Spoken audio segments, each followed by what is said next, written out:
ketiga, pembelajaran itu dilakukan melalui sistem pembelajaran terintegrasi.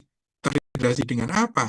Pekerjaan, kemudian terkait dengan komponen manajemen ASN, juga terhubung dengan pegawai lain, Bapak Ibu sekalian. Artinya apa?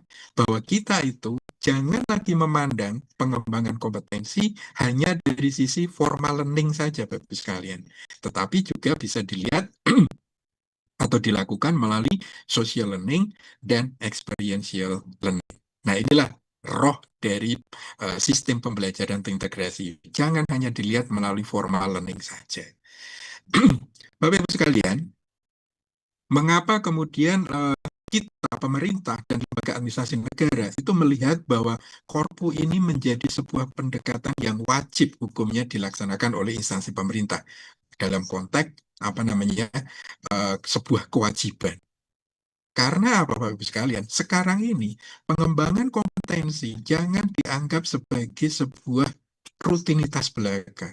Dilakukan dengan cara-cara yang konvensional, asal jalan, asal ada peserta, asal anggarannya terserap.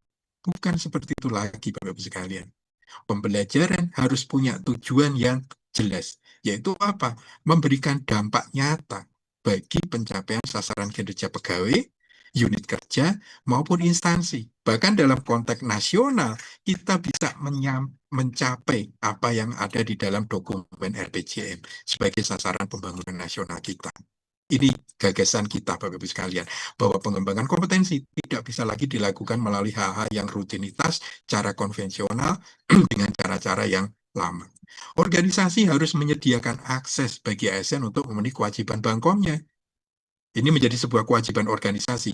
Mengatakan Bangkom wajib, tapi organisasi juga punya kewajiban, yaitu menyediakan akses. Dan Bapak Ibu sekalian, dalam pendekatan Korpu, tujuan organisasi, strategi organisasi, itu menjadi basis pembelajaran kita. Ada cantolan yang kuat, Bapak Ibu sekalian. Ini mungkin yang bisa dikatakan membedakan pendekatan pengembangan kompetensi yang dulu dengan yang saat ini, dengan pembelajaran terintegrasi. Ada tujuan yang jelas kita mau melaksanakan sebuah pengembangan kompetensi. Tujuannya apa? Kepada tujuan strategis organisasi kita. Dan Bapak Ibu sekalian, pengembangan kompetensi yang kita lakukan harus terhubung dengan pekerjaan kita, dengan jabatan kita. Saya misalnya Bapak Ibu sekalian, sebagai seorang analis kebijakan, tentunya saya harus memperkuat kompetensi saya terkait dengan analis kebijakan. Di bidang mana? Misalnya di bidang SDM, ya saya akan fokus Bangkom yang akan saya lakukan terkait dengan bidang SDM. Bagaimana dengan teman-teman yang ada di keuangan? Tentunya terhubung dengan pekerjaan sebagai analis kebijakan di bidang keuangan. Dan Bapak Ibu sekalian, pengembangan kompetensi selalu dikaitkan dengan manajemen kinerja dan manajemen karirnya. Seorang yang naik karirnya, pasti kompetensinya meningkat, pasti kinerjanya meningkat. Melalui apa? Melalui pengembangan kompetensi. Pengembangan kompetensi juga melibatkan aktor lain dan semua lini yang ada di dalam organisasi.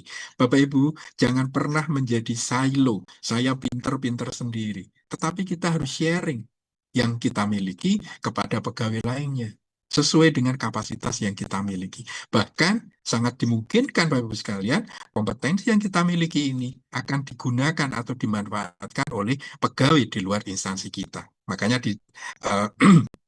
dalam pengembangan ini, kita bisa melihat stakeholder-nya itu jangan hanya stakeholder dari birokrasi, tetapi juga dari private sector. Karena kita bisa banyak belajar dari private sector. Nanti mungkin dengan Pak Yadi kita bisa melihat bagaimana praktek best practice-nya yang terjadi di Pertamina.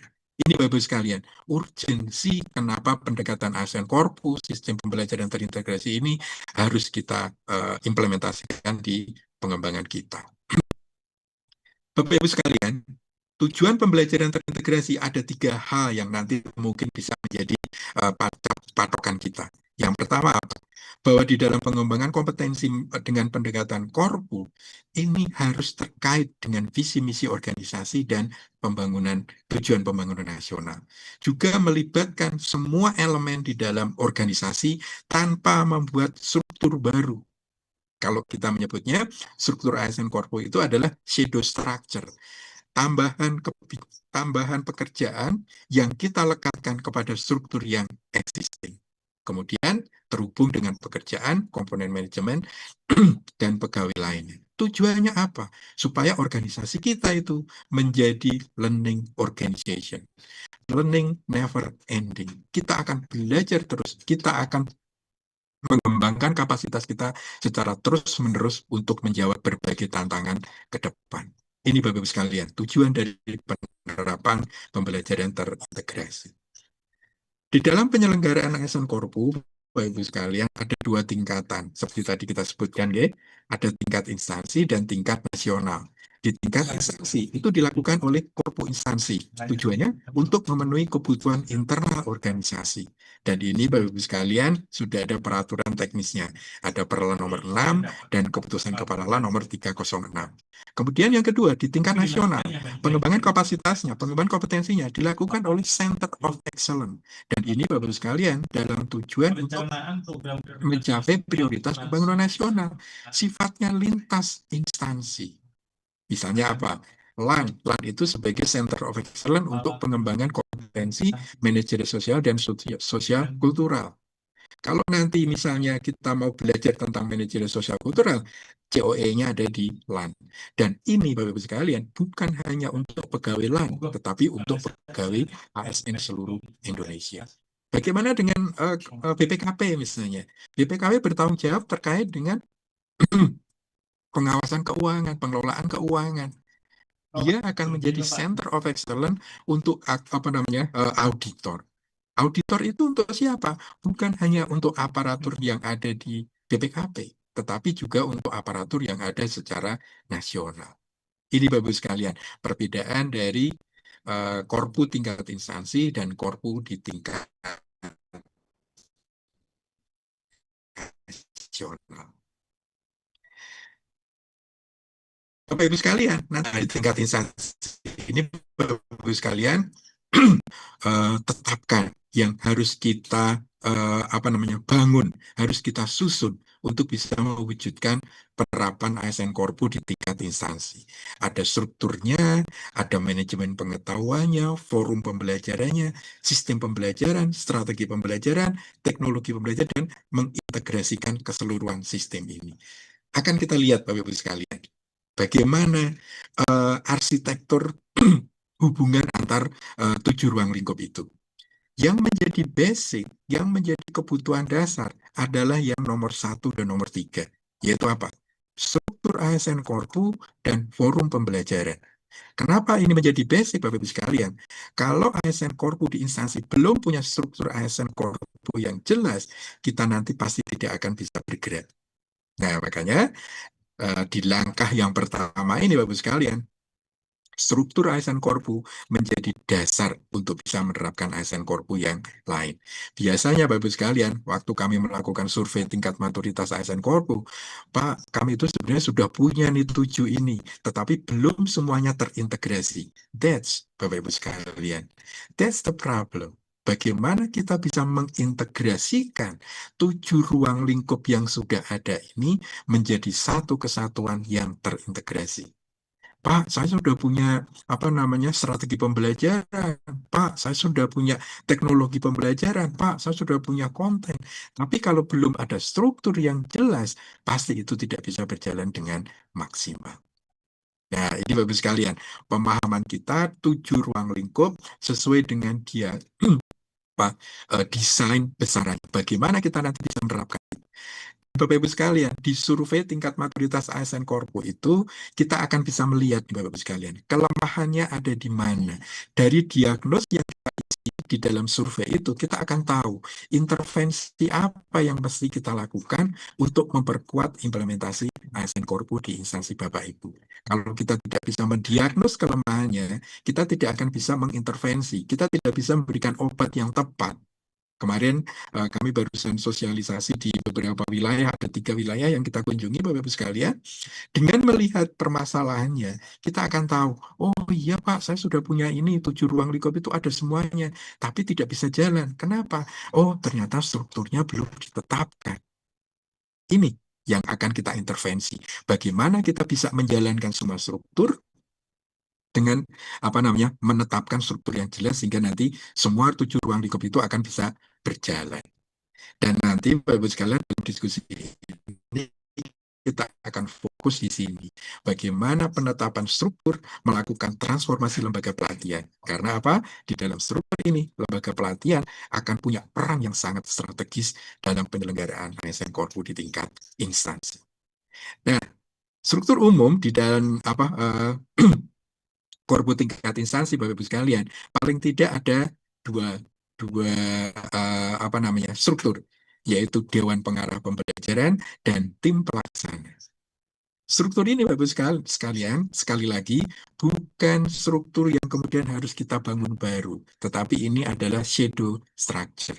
Di dalam tim pelaksana ada 2, yaitu yang nanti bertindak sebagai koordinator pembelajaran atau Chief of Learning Officer, CLO, dan juga yang bertindak sebagai koordinator kelompok keahlian atau Chief of Group Skill atau CGS. Nah, apa Bapak Ibu sekalian perannya? Dewan Pengarah, ini yang paling penting nih, dewa-dewanya Bapak Ibu sekalian, punya kewenangan untuk menetapkan prioritas dan kebijakan strategis. Inilah tadi yang menjadi cantolan utama kita, bahwa pengembangan kompetensi yang dilakukan oleh instansi itu tujuannya apa? Untuk mencapai tujuan strategis yang sudah disepakati oleh Dewan Pengarah. Kemudian CLO-nya, Bapak Ibu sekalian, ini sebagai koordinator Bangkom dan Manajemen Pengetahuan. Mohon maaf. Nah, CLO ini, Bapak Ibu sekalian, nanti juga akan menyelenggarakan pembelajaran-pembelajaran yang sifatnya formal. Tapi juga bertugas untuk mengembangkan metode Bangkom, baik itu formal, sosial, maupun yang eksperiensial. Nah, bagaimana dengan tugas yang di CGS atau kelompok keahlian, Bapak sekalian? Nah, CGS ini punya tugas utama apa? Menyelenggarakan pembelajaran yang berbasis sosial atau social learning dan yang berbasis pengalaman atau experiential learning. Dengan konteks seperti ini, Bapak sekalian, dengan struktur seperti ini, kita bisa mulai menjalankan apa yang kita maksud di dalam korpu tingkat instansi. Perjalanan akan dimulai dengan adanya struktur yang jelas, pembagian peran yang jelas yang kita tetapkan di dalam struktur ASN Core. Nah, bagaimana kita menerapkan struktur umum tadi di kementerian dan lembaga, Bapak Ibu sekalian? Ada 2, Bapak Ibu sekalian. Ada kementerian lembaga yang memiliki lembaga pelatihan, ada lembaga yang tidak memiliki lembaga pelatihan. Dewan pengarahnya sama, Bapak Ibu sekalian, yaitu para PPK, pejabat pembina kepegawaian, dan JPT Madya yang ada di kementerian atau lembaga tersebut. Dalam pelaksanaannya bisa dibantu oleh Kepala Unit SDM dan Kepala Unit Perencanaan. CLO-nya siapa? Nah, ini yang berbeda, Bapak Ibu sekalian. Bagi lembaga kementerian yang tidak memiliki lembaga pelatihan, itu CLO-nya dipegang oleh Sekjen atau Sestama. Sementara kalau yang memiliki lembaga pelatihan, itu dipegang oleh Kepala BPSDM atau Kepala Pusdiklat atau Kepala Balai Pelatihan. Sementara untuk kelompok keahliannya itu dimiliki oleh unit-unit teknis yang ada di kementerian atau lembaga itu. Bisa Sestama sebagai pemilik skill supportingnya, juga JPT materi yang ada di sana yang memiliki bidang-bidang teknis sesuai dengan mandat di kementerian tersebut.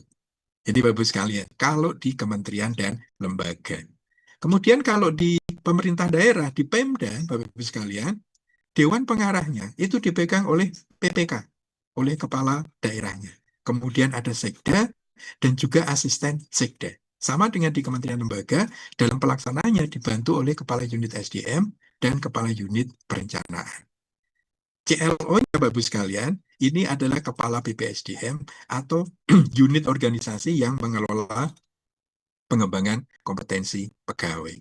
Sementara CGS-nya itu dipimpin oleh para asisten sekda. Ini untuk mempermudah Bapak Ibu sekalian, asisten sekda itu biasanya menjadi koordinator beberapa OPD. Nah, bisa juga nanti kalau misalnya ada pemerintah daerah, Pak, saya pengen apa namanya bukan di asisten sekda, tetapi langsung kepada OPD. Monggo. Yang penting apa Bapak Ibu sekalian, bahwa koordinator kelompok keahlian ini harus bisa clear membedakan atau membagi. Ini apa namanya keahlian-keahliannya memang spesifik di masing-masing bidang, tidak ada overlapping. Nah, kalau yang lintas bidang itu akan dikoordinasi oleh CLO. Ini Bapak sekalian, struktur ASN Korpu yang ada di Pemda. Dan sebagai contoh Bapak Ibu sekalian, ini kemarin kami mendapatkan contoh yang ada di Lembaga Administrasi Negara. Di Dewan Pengarah Pembelajaran, Bapak Ibu sekalian, di sana ada Kepala LAN, kemudian Sestama, kemudian JPT Madya, deputi-deputi yang ada di LAN, kemudian dibantu oleh Biro Hukum Organisasi dan SDM, dan Biro Perencanaan dan Keuangan. Tim pelaksananya, CLO-nya dipegang oleh Sestama. Nah, dalam pelaksanaannya, beliau dibantu oleh Kepala Biro Hukum Organisasi dan SDM, Biro HOS, juga Direktur Pembelajaran Teknis dan Fungsional. Ini penyelenggara pelatihannya, Bapak Ibu sekalian. Kemudian untuk backup terkait dengan digitalisasi pembelajarannya, ada Kepala Pusat Data dan Informasi. Sementara untuk CGS-nya, Chief Group Skill-nya, itu ada di masing-masing kedeputian. Ada kedeputian 1, 2, 3, dan 4. Juga Sestama sebagai pemilik skill untuk yang sifatnya kesekretariatan atau supporting. Kemudian, mohon izin Bapak Agustinus, iya, waktunya habis. Sebentar, saya tambahkan Baik. cepat. Nah, Baik.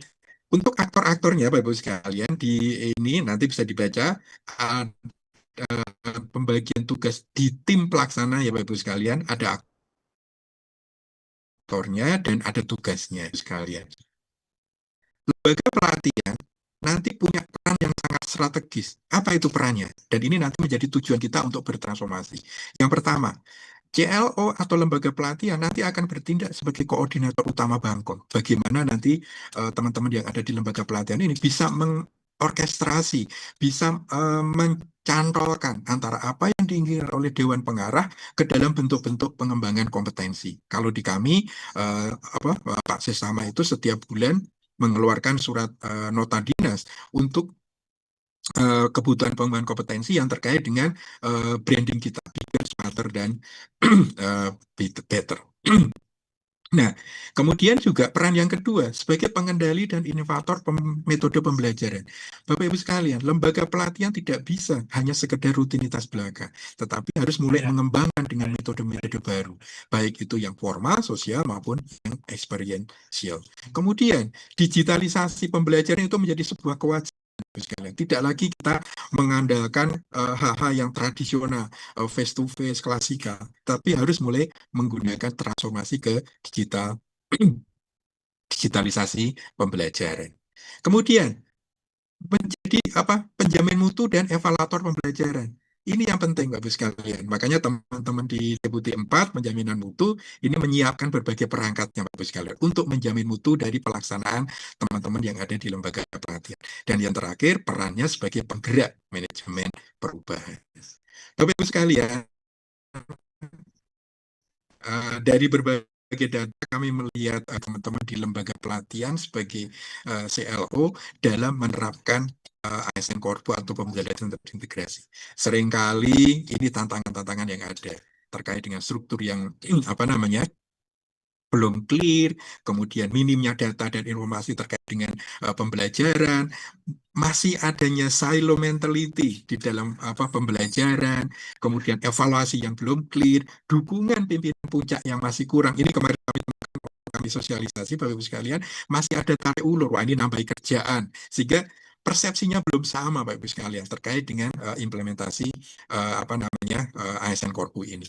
Kemudian yang klasik Bapak Ibu sekalian, kapasitas SDM terbatas, anggaran terbatas, dan yang paling penting, budaya organisasi menjadi learning oriented itu belum terbangun. Ini Bapak sekalian, beberapa tantangan yang nanti akan dihadapi. Mungkin nanti dari Pak Ramli, mohon izin, mungkin bisa melihat bagaimana best practice di Jawa Timur.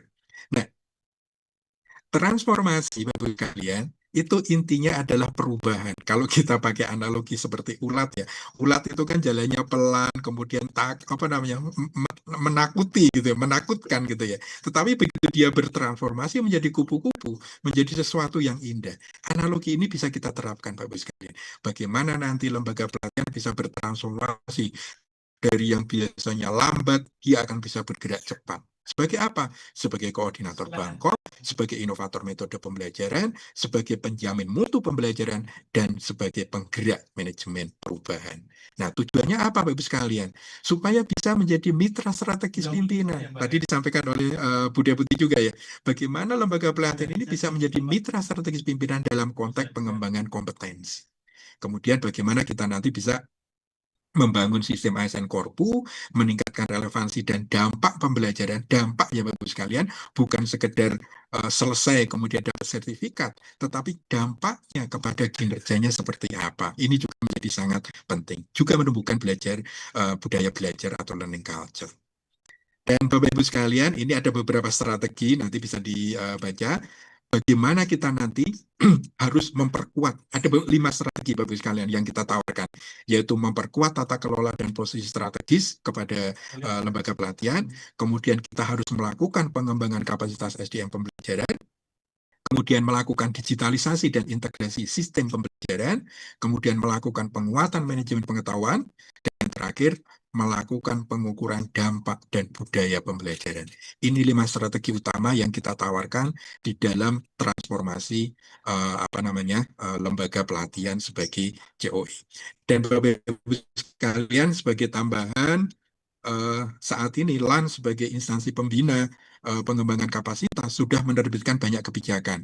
Ada Perlan 6 tahun 2003 tentang Korpu, kemudian Keplan 306 terkait dengan pedoman teknis Korpu instansi, kemudian ada Perlan 5 tahun 2025 tentang RPL, kemudian Perlan nomor 4 2025 tentang konten pembelajaran, diikuti dengan Keplannya tentang pedoman teknis pengembangan konten pembelajaran. Juga ada beberapa rancangan Bapak Ibu sekalian yang kita siapkan untuk mendukung penerapan dari sistem pembelajaran terintegrasi ini. Misalnya rancangan terkait dengan IDP, tata kelola sistem pembelajaran, kemudian juga ada pedoman untuk pelaksanaan Korpu nasional, HCDP nasional, kemudian penetapan COI nasional, dan lain sebagainya. Mungkin itu Mbak Eva, mohon maaf kalau waktunya agak panjang. Dan sebagai penutup ini, monggo tadi dibuka dengan pantun, saya juga menuntut dengan pantun. Berlayar kapal menuju seberang, angin berembus membawa harapan. Transformasi bukan sekedar terang, Bapak sekali, namun langkah pasti menuju kemajuan. Dan yang terakhir, berkeringat harapan kita subur. Transformasi bukan langkah susah, asal kita bersama. Terima kasih. Mohon maaf kalau ada kekurangan waktu dan tempat kami kembalikan kepada Eva. Assalamualaikum warahmatullahi wabarakatuh. Assalamualaikum warahmatullahi wabarakatuh. Luar biasa kepada Bapak Agus itu atas paparan yang sangat komprehensif. Sekalian. Oke,